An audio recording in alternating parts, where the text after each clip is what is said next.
Today's critique looks at a deep dive commentary analyzing an ideological shift of a prominent political commentator, basically tracking her progression through increasingly extreme historical and scientific conspiracy theories. Right, and relying too heavily on ad hominem attacks and extreme emotional outbursts risks alienating the very audience that needs to hear this critical debunking. Yeah, I mean, the creator dug up an absolute mountain of primary sources, right? The research is staggering. Oh, totally. They have audio clips, social media posts, all these historical documents. Right, but the delivery, it just kind of overshadows all that incredibly hard work. Exact. The weakness here is that the current material is saturated with highly reactive insults, expletives, and these intense emotional crash outs. Yeah, the narrator will literally just stop the presentation of evidence to hurl words like stupid at the subject. Which, look, when you're dealing with someone who is actively denying historical atrocities or, spinning wild theories about the tragic passing of figures like Charlie Kirk, the frustration is completely understandable. Oh, absolutely. The subject matter is heavy, it's sensitive, and honestly highly consequential. Right, but this continuous barrage of aggressive name-calling, it becomes this massive distraction from the underlying facts. I can see what you're going for here. Let's see how we can strengthen this. Because the passion is visceral, but it feels like trying to read a brilliant legal brief written entirely in all caps. That's clearly laid out. I wonder, though, if we've considered how dialing back the overt hostility might actually make the underlying facts feel more devastating. Yeah, I mean, from an analytical perspective, the yelling inadvertently allows critics to just dismiss the whole thing as a mere emotional rant. Right, because if I'm defending the commentator being critiqued, I don't even have to engage with the receipts.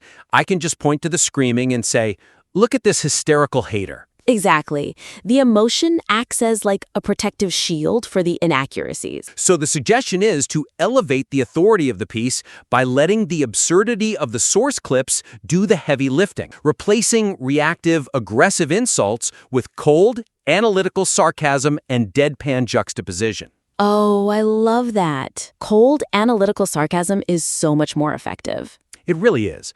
Let's look at a concrete example. The section discussing the claims about dinosaurs. Right, the 1850 thing? Yeah. The commentator claims nobody ever found dinosaur bones until the year 1850, and therefore they're part of some grand fabricated conspiracy.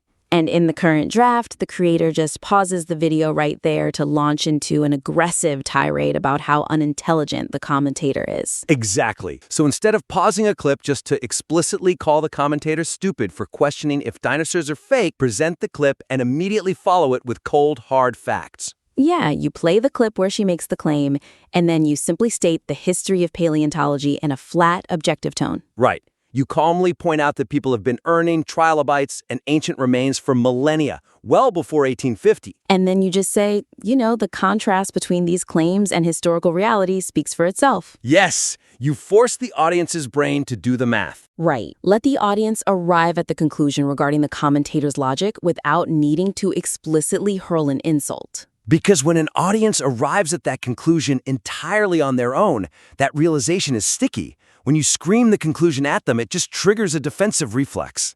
It's the show don't tell principle, just applied to investigative journalism. Exactly. Think about the segment covering the Schofield Bible.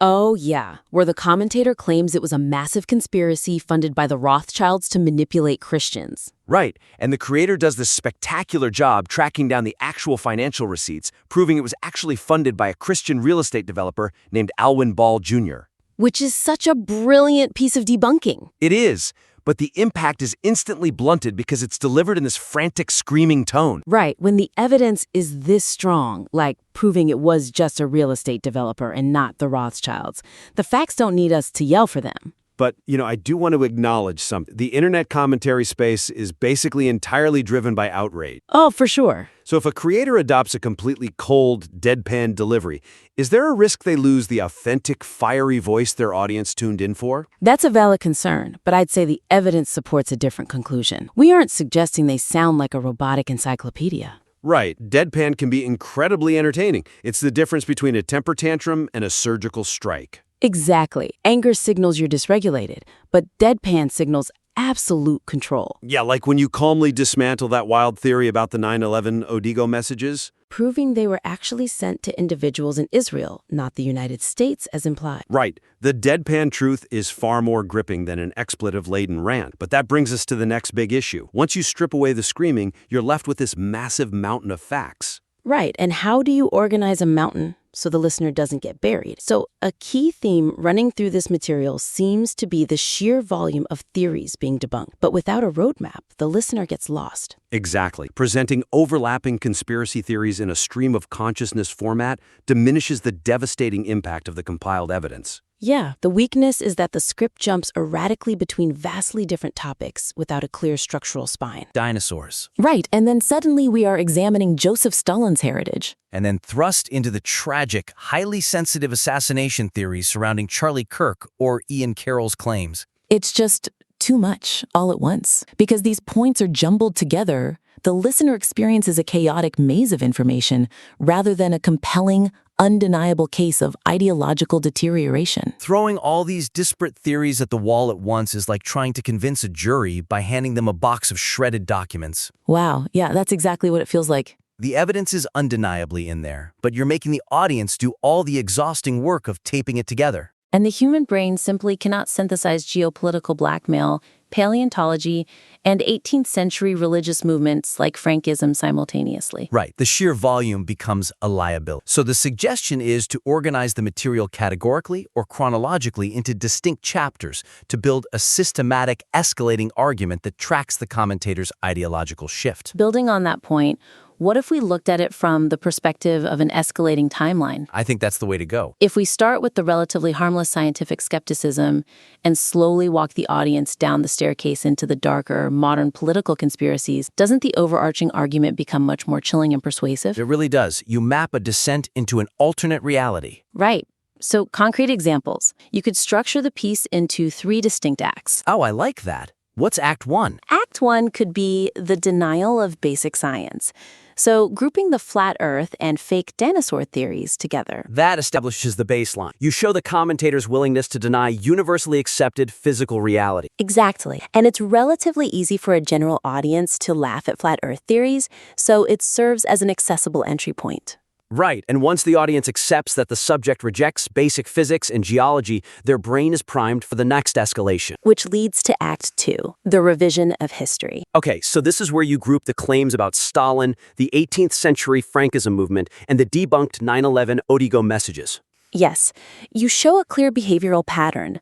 They've moved from denying science to actively rewriting historical records to fit a specific narrative. That makes so much sense. And then Act 3?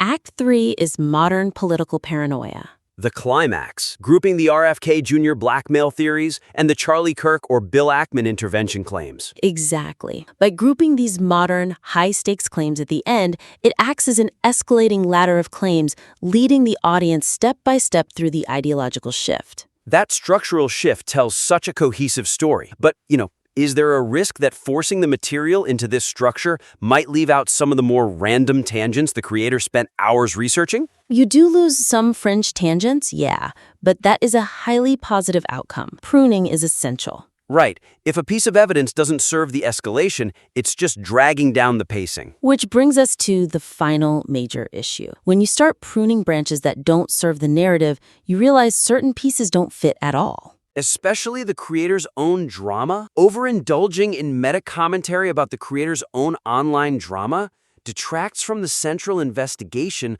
of the primary subject. Let's look closely at the section discussing the creator's own Twitter mentions. While valid to their personal experience, it disrupts the flow we just tried to establish. It really does. The weakness is that the narrator frequently derails the critique to talk about their own haters, the death threats they've received, or inside baseball about other content creators. Yeah, mentioning people like Destiny, Snako, Asmongold, and Hassan. Right. These self-referential asides pull the spotlight away from the actual evidence and dilute the focus on the commentator whose claims are supposedly the center of the piece. We have to look at the psychology of internet drama here. When you shift to talking about a Twitch chat or a Twitter beef, the audience stops evaluating objective facts and starts evaluating interpersonal conflict. Exactly. It shatters the illusion of the objective, authoritative investigator. You just become another character in the mud pit. Is there a risk that focusing solely on the creator's personal online battles might overlook the gravity of the actual evidence being presented? Oh, complete. The contrast between global conspiracy claims and content creator beef is so jarring. So the suggestion is straightforward. Cut the self-referential asides and creator-focused drama to maintain a relentless, tight focus on the primary subject and the factual discrepancies at hand. Right. For example, remove the extended tangents about getting canceled, personal Twitter beefs, or receiving Mossad asset accusations. But, I mean, if they feel they absolutely have to mention the pushback they're getting. If establishing the creator's courage to tackle this controversial topic is necessary, compress it into a single, sharp sentence at the very beginning. Oh, that's smart. Like, just say, despite the intense backlash this topic invites, the facts must be examined. Exactly. And then immediately pivot back to the evidence. Keep the spotlight strictly on debunking the false narrative, like the FBI's actual findings regarding the Charlie Kirk tragedy or the text messages refuting the Hamptons intervention. Right, because the material brilliantly points out that Carroll claimed the RFK story was breaking from multiple angles and would change American politics, only for absolutely nothing to happen. That is a devastating critique of the conspiracy ecosystem. That is where the focus needs to be, completely unpolluted by the narrator's personal grievances. I totally agree. When the stakes of the primary material are this high, you just can't pause for streamer drama. You really can't. The audience is there to understand the ideological shift, not to litigate Twitter mentions. So, to recap today's critique, the submitted material contains an incredible wealth of primary research and factual debunking. It really does. And to maximize its impact, the creator should implement 3 main actionable steps. First, replace reactive emotional insults with cold analytical deadpan to elevate credibility. Second, structure the sprawling conspiracy theories into escalating distinct chapters to build a more persuasive narrative. And third, strictly prune any self-referential metadrama to keep the listener entirely focused on the primary subject's claim. We highly encourage the creator to apply these structural and tonal shifts. Yeah, you've done the grueling work of collecting the evidence. Now just let the documents speak for themselves. We invite you to submit the revised work back to us for another critique.